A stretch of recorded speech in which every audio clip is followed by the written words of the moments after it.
ನ್ಯಾಯಮೂರ್ತಿ ನಾಗಮೋಹನದಾಸ ಆಯೋಗದ ವರದಿ ತಿರಸ್ಕರಿಸುವಂತೆ ದಲಿತ ಸಂಘರ್ಷ ಸಮಿತಿಯಿಂದ ಮನವಿ.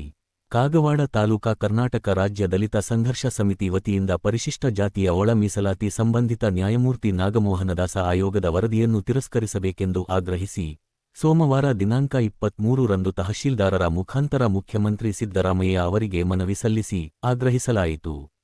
ಈ ವೇಳೆ ದಲಿತ ಮುಖಂಡ ಸಂಜಯ್ ತಳವಲಕರ ಮಾತನಾಡಿ, ಇತ್ತೀಚೆಗೆ ಸರ್ಕಾರವು ಪರಿಶಿಷ್ಟ ಜಾತಿಯಲ್ಲಿ ಸಂಖ್ಯೆಗೆ ಅನುಗುಣವಾಗಿ ಜಾತಿ ಜನಗಣತಿ ಮಾಡಿ ವರ್ಗೀಕರಣನ್ವಯ ಒಳ ಮೀಸಲಾತಿಗಾಗಿ ನ್ಯಾಯಮೂರ್ತಿ ನಾಗಮೋಹನದಾಸ ಆಯೋಗದ ಪ್ರವರ್ಗ ಎ, ಪ್ರವರ್ಗ ಬಿ, ಪ್ರವರ್ಗ ಸಿ ಎಂದು 17% ಮೀಸಲಾತಿ ಅನ್ವಯ 6ರಿಂದ 6, 4ರಿಂದ 1 ಮೀಸಲಾತಿ ವರ್ಗೀಕರಿಸಿ ಕಲ್ಪಿಸುವ ಶಿಫಾರಸ್ಸಿಗೆ ರಾಜ್ಯ ಹೈಕೋರ್ಟ್ ತಡೆಯಾಜ್ಞೆ ನೀಡಿದ್ದರೂ ಸಹ ಸರ್ಕಾರ ಅದನ್ನು ಜಾರಿಗೊಳಿಸುವ ಹುನ್ನಾರ ನಡೆಸುತ್ತಿದ್ದು, ರಾಜ್ಯ ಸರ್ಕಾರದ ಈ ಧೋರಣೆಯನ್ನು ನಾವು ಖಂಡಿಸುತ್ತೇವೆ ಎಂದರು. ಈ ಒಳಮೀಸಲಾತಿ ವರದಿಯಿಂದ ಎಡಗೈ ಸಮಾಜದವರು ಬಲಗೈ ನಾಯಕರಿಗೆ ಹಾಗೂ ಬಲಗೈ ಸಮುದಾಯದವರು ಎಡಗೈ ನಾಯಕರಿಗೆ ಅವಾಚ್ಯವಾಗಿ ನಿಂದಿಸುವುದರಿಂದ ಎರಡು ಸಮಾಜಗಳಲ್ಲಿ ಒಡಕುಂಟು ಮಾಡಲು ಆರ್ಎಸ್ಎಸ್ ಮತ್ತು ಬಿಜೆಪಿ ಹುನ್ನಾರ ನಡೆಸಿದ್ದಾರೆ ಎಂದು ಆಕ್ರೋಶ ವ್ಯಕ್ತಪಡಿಸಿದರು.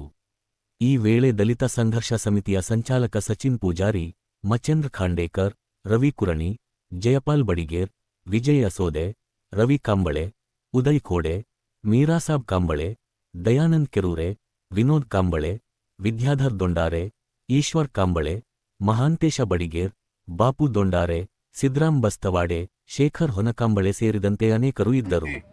ಎಸ್ಎಸ್ ನ್ಯೂಸ್ಗಾಗಿ ಕಾಗವಾಡದಿಂದ ರಾಹುಲ್ ಘೋರಡೆ. ಇವತ್ತಿನ ದಿನ ಮಾನ್ಯ ಮುಖ್ಯಮಂತ್ರಿ ಅವರಿಗೆ ಮಾನ್ಯ ತಹಶೀಲ್ದಾರ್ ಮುಖಾಂತರ ಕಳಿಸ್ತಕ್ಕಂಥ ಮನವಿ ಏನಪ್ಪಾ ಅಂದ್ರೆ, ಕರ್ನಾಟಕ ರಾಜ್ಯದಲ್ಲಿ ಪರಿಶಿಷ್ಟ ಜಾತಿ ಪರಿಶಿಷ್ಟ ಪಂಗಡ ಈ ಎಲ್ಲ ಒಂದು ನಾಗಮೋಹನದಾಸ ವರದಿಯನ್ನ ಆಧರಿಸಿ ಏನಿದು ಈಗಾಗಲೇ ಆರಕ್ಷಣವನ್ನ ಮೊನ್ನೆ ಇರ್ತಕ್ಕಂಥ ಹೌಸ್ನಲ್ಲಿ ವಿಧಾನಸಭೆಯಲ್ಲಿ ಒಳ ಮೀಸಲಾತಿಯನ್ನ ಜಾರಿ ಮಾಡಿದಾರ. ಈ ಒಳ ಮೀಸಲಾತಿ ಜಾರಿಯನ್ನ ಮಾಡಿದಾಗ 6% ಒಲೇರಿ ಕೊಟ್ಟರು, 6% ಮಾದರಿ ಕೊಟ್ಟರು, 4% ಇನ್ನಿತರ ಕಮ್ಯುನಿಟಿ ಕೊಟ್ಟರು, 1% ಶೆಡ್ಯೂಲ್ ಟ್ರೈಬ್ ಕಾಸ್ಟ್ ಕೊಟ್ಟು ಈ ಪ್ರಕಾರ ಮಾಡಿ 18% ಇದನ್ನ ಮಾಡಿ. ಮೊದಲು ಇರ್ತಕ್ಕಂಥ ನಮ್ಮದು ಏನೈತಪ್ಪ ಅಂದ್ರೆ ಟೋಟಲ್ ಇರ್ತಕ್ಕಂಥದ್ದು 15% ಇರ್ತಕ್ಕಂಥದ್ದು ಏನು ಒಂದು ನಮ್ಮದು ಆರಕ್ಷಣ ಇತ್ತು, 3% ST, ಟೋಟಲ್ 18% ಇತ್ತು. ಈಗ ಇರ್ತಕ್ಕಂಥದ್ದು 24% ಆಗ್ಯದ. ಈ 24% ಇರ್ತಕ್ಕಂಥ ಏನ್ ರಿಸರ್ವೇಶನ್ ಇದೆ ಇದು ಸುಪ್ರೀಂ ಕೋರ್ಟ್ ಗೈಡ್ಲೈನ್ಸ್ ದಾಟ್ಲಾಕದ. ಅದಕ್ಕಾಗಿ ಈ ಒಂದು ವಿಷಯವನ್ನ ಈ ರಿಸರ್ವೇಶನ್ ಅನ್ನ ಕೊಡ್ಲಾಕ್ ಬರಂಗಿಲ್ಲ ಯಾರಿಗೆ, ಸರ್ಕಾರದವ್ರಿಗೆ. ಈಗ ಏನ್ ಅಡಚಣೆ ಬಂದೈತಪ್ಪ ಅಂದ್ರೆ ಈ ರಾಜ್ಯ ಸರ್ಕಾರಕ್ಕ, ಈಗ ಮೊನ್ನೆ ರಾಜ್ಯಪಾಲರು ಒಂದು ಒಳ ಮೀಸಲಾತಿಗೆ ಒಂದು ಸಹಿ ಮಾಡಿ ಕಳಿಸಿದ್ರು. 6, 6, 4, 1 ಹಿಂಗ್ ಮಾಡಿ 18 ಮಾಡಿ ಮತ್ತು 7 ST ಕೊಟ್ಟು ಈ ಪ್ರಕಾರ ಒಂದು ವಿಂಗಡಣೆ ಮಾಡಿ ಕಳಿಸಿದ್ರು. ಆದ್ರೆ ಈಗ 52,000 ಜನ ಏನ್ ಸರ್ಕಾರಿ ನೌಕರಿ ಕರ್ನಾಟಕ ರಾಜ್ಯದಲ್ಲಿ ತುಂಬಬೇಕಾಗದ ಕರ್ನಾಟಕ ಸರ್ಕಾರದಿಂದ, ಅದು ಏನಾಗ್ಲಕೈತಿ ಹಿಂದಿನ ಅನುಪಾತ ಪ್ರಕಾರ ತುಂಬ್ರಿ ಅಂತಾರ ಅವ್ರು. ಏನು ಒಂದು 15%, 18% ಏನು ರಿಸರ್ವೇಶನ್ ಇತ್ತು ಅದ್ರ ಪ್ರಕಾರ ತುಂಬ್ರಿ ಅಂತಾರ. ಅದು ಹೆಂಗ್ ಬರ್ತದಂದ್ರೆ 5.3, 5.3 ಹಿಂಗ್ ನಮ್ ಎಸ್ಟಿದವ್ರಿಗೆ ಬಂದು ಉಳಿಕೆದವ್ರಿಗೆ ಅದು ವಿಂಗಡಣೆ ಆಗಿ 3% ಎಸ್ಟಿದವ್ರಿಗೆ ಹೋಗ್ತದ. ಆದ್ರೆ ಖರೆ ಬರ್ತಕ್ಕಂಥ ಸಮಸ್ಯೆ ಎಲ್ಲೈತಿ, ನಾವು ಮಾದ್ರು ಒಲಿರು ನಾವು ನೀವು ಜಗಳಾಡೋದಕ್ಕಿಂತನೂ ಇನ್ನಿ ಬರ್ತಕ್ಕಂಥ ಅತೊಳಗೆ ಬರ್ತಕ್ಕಂಥ ವಾಟರ್ ಬರ್ಲಿ, ಕೋರ್ ಬರ್ಲಿ, ಸಾರಿ ಬರ್ಲಿ, ತಾಳಿ ಬರ್ಲಿ, ಕೊಂದಲಿ ಬರ್ಲಿ, ಮತ್ತೆ ಯಾರು ಬರ್ತಾರಲ್ಲ ಇವ್ರಿಗೆ 4% ಐತಿ.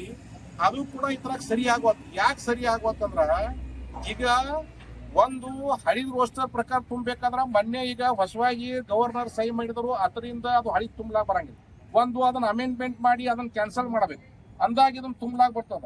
ಇದನ್ನ ಹಳಿದು ತುಂಬಬೇಕು ಅಂದ್ರೆ ಅದು ಮುಂದಿನ ಕ್ಯಾನ್ಸಲ್ ಆಗಂಗಿಲ್ಲ. ಮತ್ತು ಈಗ ಈ ಮೀಸಲಾತಿ ಪ್ರಕಾರ ಸರ್ಕಾರ ಕೊಡ್ಬೇಕಾದ್ರೆ ಸುಪ್ರೀಂ ಕೋರ್ಟ್ ಅದಕ್ಕೆ ಅಡ್ಡಿ ಐತಿ. 50% ಮೀಸಲಾತಿಯನ್ನು ದಾಟ್ಲಾಗದೈತಿ.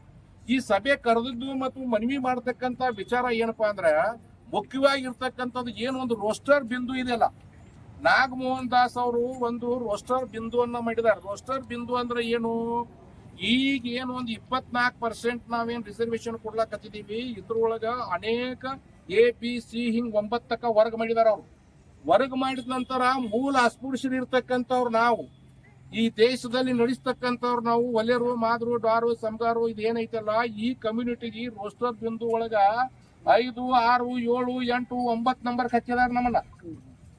ಇದು ಖರೆ ಸಮಸ್ಯೆ ಐತಿ. ಇದನ್ನ ನೀವೆಲ್ಲರೂ ಅರ್ಥ ಮಾಡ್ಕೊಳ್ರಿ. ಮಾದ್ರ ಕಮ್ಯುನಿಟಿನು ಇದನ್ನ ಅರ್ಥ ಮಾಡಬೇಕು.